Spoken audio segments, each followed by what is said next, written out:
Muito bem, dessa vez eu estou aqui com duas professoras na área de linguagem. Vamos falar um pouquinho hoje sobre ensino de inglês como segunda língua, sobre ensino de inglês para nativos e, claro, sobre ensino de inglês, a nossa amada abordagem educacional por princípios. Eu tenho aqui comigo a Tabita Cristine Souza, professora no Rio de Janeiro, e depois ela pode falar um pouquinho mais sobre isso.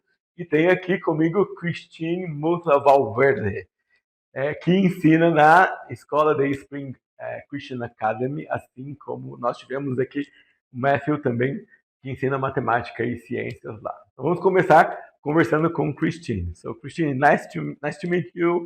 It's a pleasure to have you here, and I know you have an international experience teaching foreign people, teaching English as second language to in different contexts to foreign people. So let's talk about that. What's like teaching English? What's the most difficult thing you have to do with students?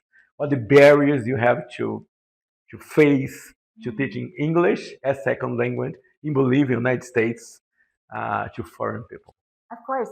So, for context, the first school that I worked at full time was a Christian school in York, Pennsylvania. And I got to work with a group of our foreign exchange students from China, Japan, Thailand, and other countries. And a lot of them needed extra help with English. And so I got to teach ESL, English as Second Language, and I got to teach ESL Bible, ESL American history, ESL world literature, and it was such a joy to get to work with these students. In some ways, that classroom was kind of like a haven for them because it was a comfortable place for them to walk in where they were surrounded by fellow English language learners.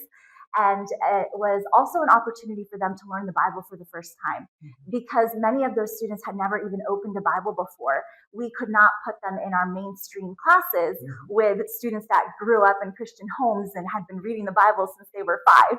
And so we had to have these students in a classroom where they were learning the Bible from the Old Testament to the New Testament. So I had the joy of getting to teach them the stories of the Bible and how they pointed to Jesus. We got to have an Easter party and showing them the true meaning of the resurrection, which is really fun.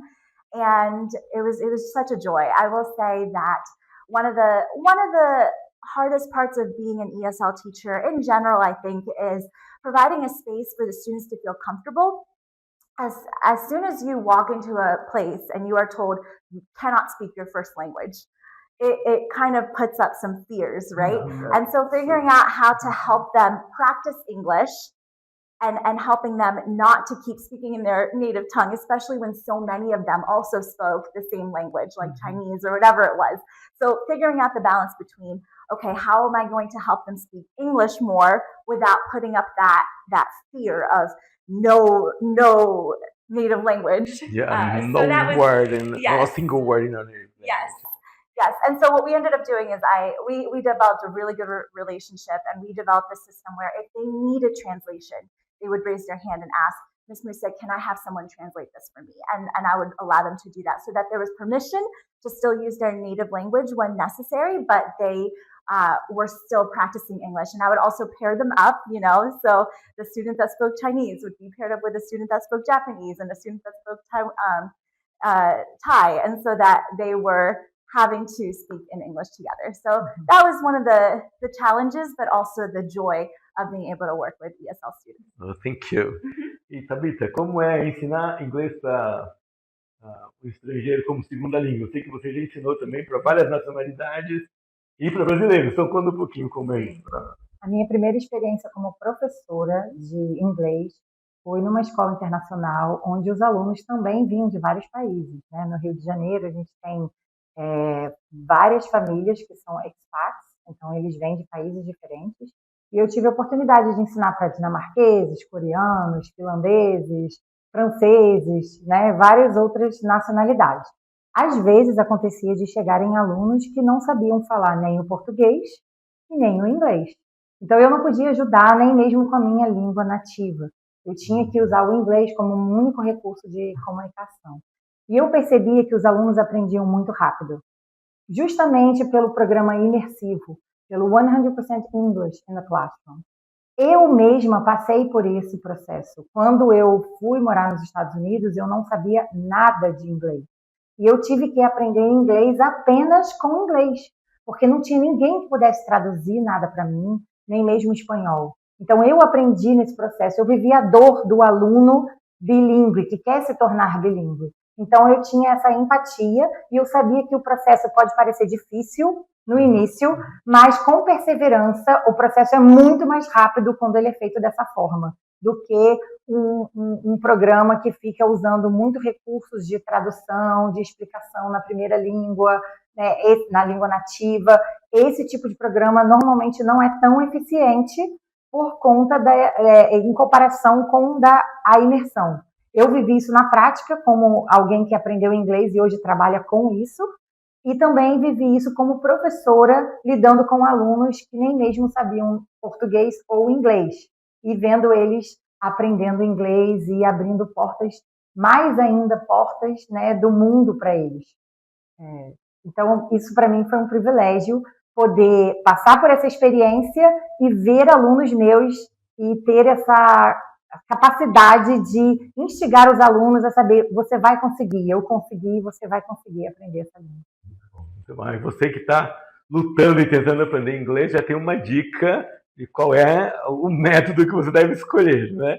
Entrar num curso por imersão e mergulhar a fundo nessa nova língua que você deseja dominar. Let's talk about principal approach and language teaching. So, in your opinion, in practice, what are the unique things in teaching language, whatever, to American natives or to foreign students, through the lens of principal approach? Highlight some things for us. Sure. So right now I work at Dayspring Christian Academy, where we are a principal approach school. And having taught at multiple Christian schools, I can definitely see some differences with the principal approach here, one of which is teaching the classics. And another one is that we very highly prioritize defining words, key terms, and we use the Webster's 1828 dictionary. And so I remember the very first day of school with my 11th graders, I was teaching them language and composition. And so I started day one with asking them, I want you all to consider what is the definition of language? What is the definition of composition? And in both of those definitions, we saw the word word. So what is the definition of word? And I was inspired by a lecture I saw from Foundations of Christian Education, Foundations of American Christian Education. I saw a lecture on the importance of words and how, I'm going to share this quote real quick. One of the quotes that was shared, and it is right here, was talking about just the damage that can happen when people twist the definition of words. And this is a quote from Carol Adams. She says, ambiguous and imprecise word usage is one of the enemy's most effective tools for conveying confusion and misunderstanding in thinking, reasoning, and communication. So when I teach novels, for example, Animal Farm by George Orwell, there are times when words are used in order to mask what is really going on. Dystopian literature has a lot of examples of that, and I get to point that out to my students and tell them, do you see what's happening here? Do you see how this group of characters is redefining history and rewriting it and trying to mask what the truth is? And this is why in our society today, we need to be able to be good researchers and be able to evaluate what we hear and not take everything at face value. So when I teach literature, I get very excited to show the students just the importance of language and why we learn it and study it the way that we do. Thank you. And Tabitha, para você, principal approach, abordagem educacional por princípios e ensino de línguas. O que você vê e como você lida com isso? Deus criou a linguagem. Deus deu essa capacidade para os seres humanos de se comunicarem através das palavras. Deus criou o mundo através da palavra. E eu vejo que ensinar a língua para os alunos é você ampliar essa comunicação. Os alunos aprenderem as definições, como ela explicou muito bem, realmente é algo diferente. Não tem nos programas de ensino de línguas, você vê definições de palavras.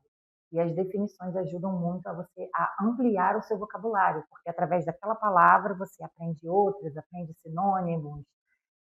A educação por princípios, eu até gosto de chamar de educação por fundamento, porque vem do fundamento de que Deus criou todas as coisas. Então, quando a gente começa a ensinar linguagem ou qualquer outro currículo, qualquer outra área, né, curricular, a gente parte do fundamento de que Deus é o criador de todas as coisas. Ele idealizou que essas coisas existissem, ele idealizou que os seres humanos fossem capazes de se comunicar dessa forma. Ele deu capacidade da gente pensar em passar da fase de desenho. Eu posso me comunicar através de desenho, mas isso é muito falho. A comunicação não é muito perfeita dessa forma. Então, ele deu a inteligência para que os seres humanos passassem a se comunicar por letras, por sons, por palavras, e foi tornando isso muito mais eficiente. Então, você passar para o aluno que linguagem não é só alguma coisa banal ou muito simples, mas linguagem é algo rico, algo que Deus idealizou, faz com que o aluno abra o pensamento em relação ao que é linguagem. E a educação por princípios dá essa oportunidade em sala de aula, do aluno perceber isso. E no ensino bilíngue, então, o aluno tem a oportunidade de abrir as portas do mundo. O inglês é uma língua que abre portas de todo o mundo, tanto na área de missões, como na área profissional, né, o business ali, várias profissões que hoje em dia não tem mais como diferenciar o saber inglês, mas como um pré-requisito saber inglês. Então, poder dar a oportunidade de alunos cristãos terem um inglês de qualidade é um diferencial da escola que vai ser verdadeiramente bilíngue e dar essa oportunidade para os alunos. Muito bom, muito obrigado, Felipe. Please, Christine, give a final message to our language teachers. Help us to encourage them to keep teaching in principle. Oh, sure, yes. So I will share a statement that I wrote for my students. This was something I was inspired to do over the fall of last year. It's called the idea of creating an Everest statement. So you create a statement where you define what is this class all about. If a student comes to my classroom and they say, Miss Musso, why am I here? What am I doing here? So in my language and composition class, this is what I wrote. I said, in this class, we are all about becoming better communicators. We do this by listening, reading, and researching other examples of effective communication and thinking critically, reflectively, and biblically on the topics. We also do this by learning the tools and techniques of effective communicators and also putting them into practice through speaking and writing. And why do we do all this? It's because our words and our thoughts are powerful and have the ability to give life to a world that desperately needs the hope of Christ. And so I tell my students, nothing that we do in this class is for vain. Everything that we do is for this purpose right here, so that we are learning how to become effective communicators for Christ. Thank you very much. God bless you. And thank you for coming here to our annual conference. God bless you and Matthew. Então, uma mensagem final para os nossos professores. Bom, professores de linguagem, professores de inglês ou qualquer outra língua que tenha, espanhol, francês, né? Árabe, professores que ensinam outras línguas. Lembrem que você está ajudando o seu aluno a ser mais eficiente na comunicação. A palavra tem poder, como a Christine falou, ela tem muito poder. E o aluno saber mais línguas abre oportunidades grandiosas. E saber se comunicar de forma eficiente, tanto através da fala como através da escrita, faz com que ele possa comunicar bem, inclusive a palavra de Deus, ou principalmente a palavra de Deus. A gente precisa saber comunicar bem, com eficiência e com o exemplo da nossa vida também. Então, professores, a minha mensagem seria: seja um professor vivo, cristão vivo em sala de aula, que realmente se preocupa com o aluno, que realmente sabe que você tem o poder de dar uma oportunidade para os seus alunos quando você faz o seu trabalho bem. Então, do your job well.